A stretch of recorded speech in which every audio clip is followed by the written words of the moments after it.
Good morning students.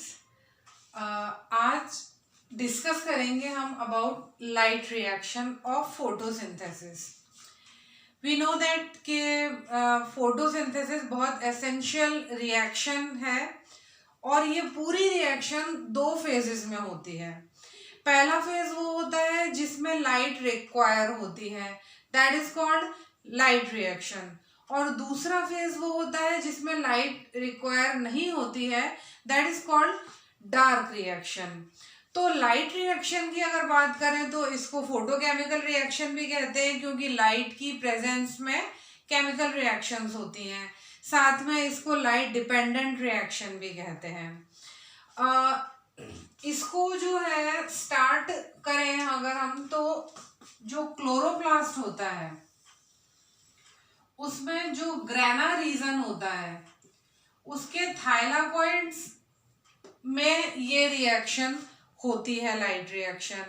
और इसके लिए जो सबसे एसेंशियल बात है वो ये कि जो भी क्लोरोफिल मॉलिक्यूल्स होते हैं उनका एक्चुअली क्लोरोप्लास्ट में एक बंच होता है, ग्रुप, क्लस्टर्स ऑफ मॉलिक्यूल्स। इस तरीके से ये क्लोरोफिल मॉलिक्यूल्स हैं और इनको दो टाइप्स में डिवाइड किया जा सकता है, that is called photo system और पिगमेंट सिस्टम। ये मिलते हैं क्लोरोप्लास्ट में। ये दो टाइप के होते हैं on the basis of absorption of light, किस तरीके की लाइट ये एब्जॉर्ब कर रहे हैं। यानी कि लाइट जो होती है लॉन्गर वेवलेंथ की भी होती है, शॉर्टर वेवलेंथ की भी होती है। जो लॉन्गर वेवलेंथ की लाइट को एब्जॉर्ब करते हैं वो होते हैं फोटो सिस्टम 1 और PS1, और जो शॉर्टर वेवलेंथ की लाइट को एब्जॉर्ब करते हैं वो होते हैं PS2 और फोटो सिस्टम 2। इन दोनों में ही लाइट रिएक्शन होती है। पर्टिकुलर अगर एक फोटो सिस्टम की बात करें तो इसके फिर फर्दर 2 पार्ट्स होते हैं। इसमें देखिए बीच वाला पार्ट जो है ये वाला जो पार्ट होता है लाइट को एब्जॉर्ब करता है। तो जो पार्ट लाइट को एब्जॉर्ब करता है वो कहलाता है एंटीना मॉलिक्यूल्स। फोटो सिस्टम 1 में भी, फोटो सिस्टम 2 में भी। और जो आउटर पार्ट होता है, ये जो एंटीना मॉलिक्यूल्स होते हैं लाइट को एब्जॉर्ब करते हैं, एक्साइट होते हैं, एनर्जी अपनी आगे बढ़ाते हैं। और जो बाद का मॉलिक्यूल होते हैं वो इस एनर्जी से एक्साइट होकर के इलेक्ट्रॉन्स को इजेक्ट कर देते हैं, बाहर निकाल देते हैं। तो जो ये काम करते हैं यानी कि इलेक्ट्रॉन का इजेक्शन करते हैं वो होते हैं reaction centre. So we can say कि एक फोटो सिस्टम के दो पार्ट होते हैं, antenna molecule and reaction centre. अगर हम PS1 की बात करें तो ये लॉन्गर वेवलेंथ को कैच करता है। इसमें जो एंटीना मॉलिक्यूल्स होते हैं वो जनरली क्लोरोप्लास्ट 700, क्लोरोप्लास्ट 680, कई सारे कैरोटेनॉइड्स मिलकर के इसके एंटीना मॉलिक्यूल्स बनाते हैं। PS2 की अगर बात करें तो जनरली क्लोरोप्लास्ट 680, क्लोरोप्लास्ट 650, ये और कई सारे कैरोटेनॉइड्स मिलकर के इसका रिएक्शन सेंटर बनाते हैं, PS2 का एंटीना मॉलिक्यूल बनाते हैं। रिएक्शन सेंटर की बात करें तो PS1 में जो रिएक्शन सेंटर होता है वो होता है P700, और PS2 में जो रिएक्शन सेंटर होता है वो होता है P680। तो इस तरीके से ये दो फोटो सिस्टम एक क्लोरोफिल में मिलते हैं और इसी में होती है लाइट रिएक्शन। अब पढ़ते हैं स्टेप्स ऑफ लाइट रिएक्शन। क्या स्टेप्स है लाइट रिएक्शन के? पहला जो स्टेप आता है वो ये है कि जो एंटीना मॉलिक्यूल्स होते हैं वो लाइट एनर्जी को एब्जॉर्ब करते हैं, यानी एब्जॉर्प्शन ऑफ लाइट एनर्जी।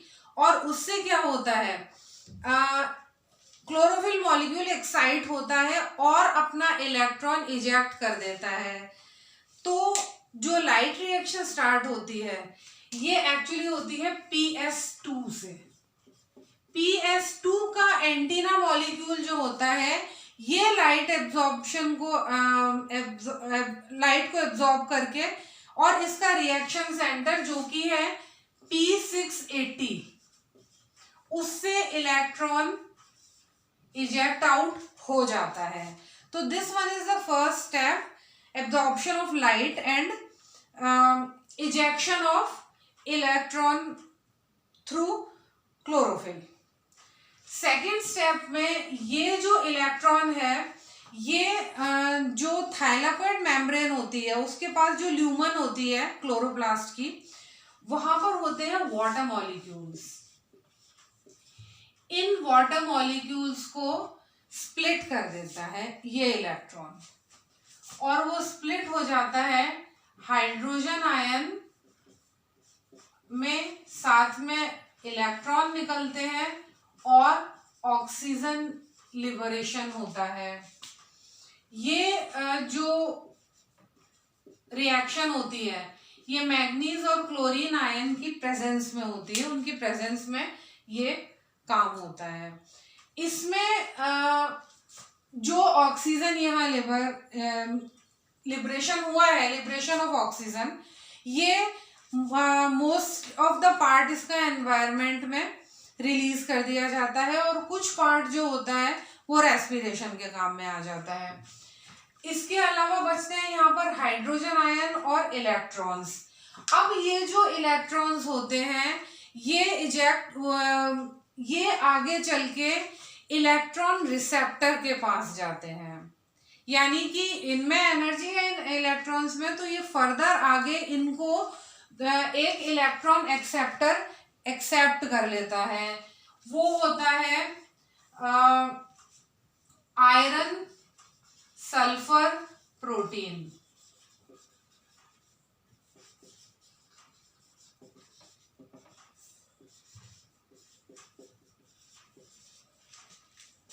ये प्राइमरी इलेक्ट्रॉन एक्सेप्टर होता है। इसके बाद सेम यही इलेक्ट्रॉन आगे जाता है फेरेडॉक्सिन के पास।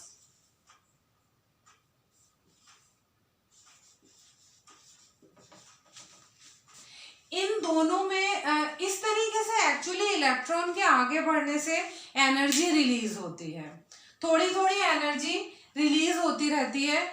इस एनर्जी के साथ और ये जो हाइड्रोजन आयन यहाँ पर मिले थे इनकी हेल्प से जो NADP होता है उसका रिडक्शन हो जाता है, और उससे बनता है NADPH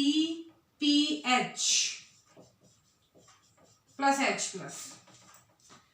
ये इस लाइट रिएक्शन का फर्स्ट मेन प्रोडक्ट होता है। एक्चुअली लाइट रिएक्शन जो होती है वो होती है बेसिकली एसिमिलेटरी पावर्स बनाने के लिए, और एसिमिलेटरी पावर में दो मेन चीजें होती हैं, NADPH और ATP। तो इसमें पहली चीज हमारी बन चुकी है NADPH। साथ में जो इलेक्ट्रॉन बचा था वो अब आ गया है P700, यानी कि फोटो सिस्टम 1 वाला जो रिएक्शन सेंटर होता है उसके पास। यहां पर से फोटो सिस्टम 1 का काम स्टार्ट होता है। ये जो इलेक्ट्रॉन होता है अब एक के बाद एक 1 बाय 1 कई सारे इलेक्ट्रॉन एक्सेप्टर्स के पास जाता है। इसमें सबसे पहला तो यही आता है आयरन सल्फर प्रोटीन,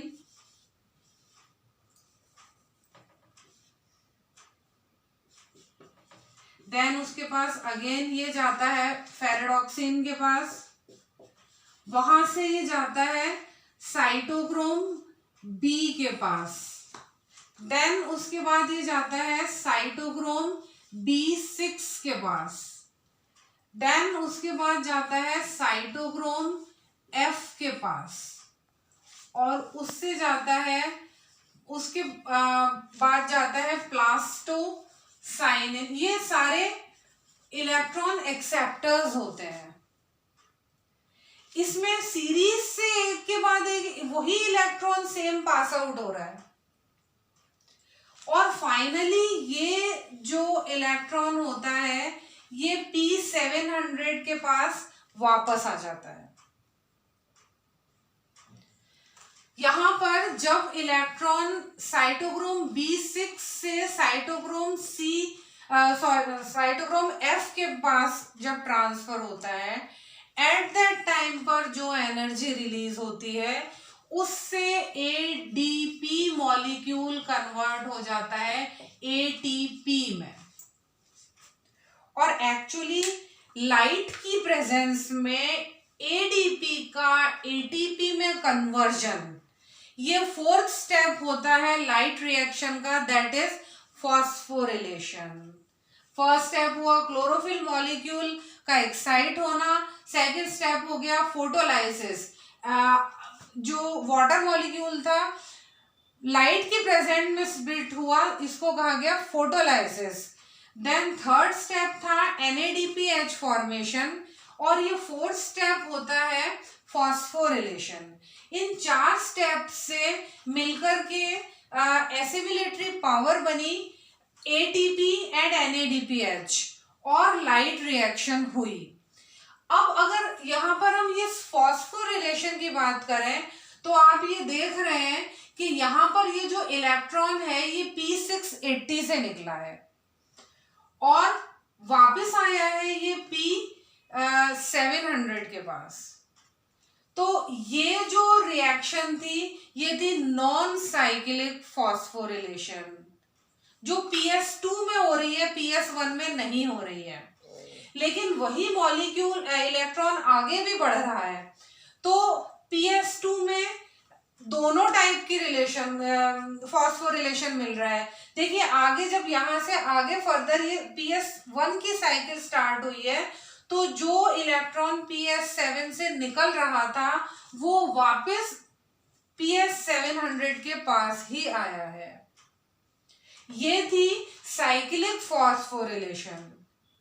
तो जो PS2 होता है उसमें नॉन साइक्लिक और साइक्लिक दोनों टाइप की फॉस्फोरिलेशंस मिलती हैं, और जो PS1 होता है उसमें ओनली साइक्लिक फॉस्फोरिलेशन होती है, और फॉस्फोरिलेशन की वजह से ATP मॉलिक्यूल भी बन जाता है और NADPH भी बन जाता है।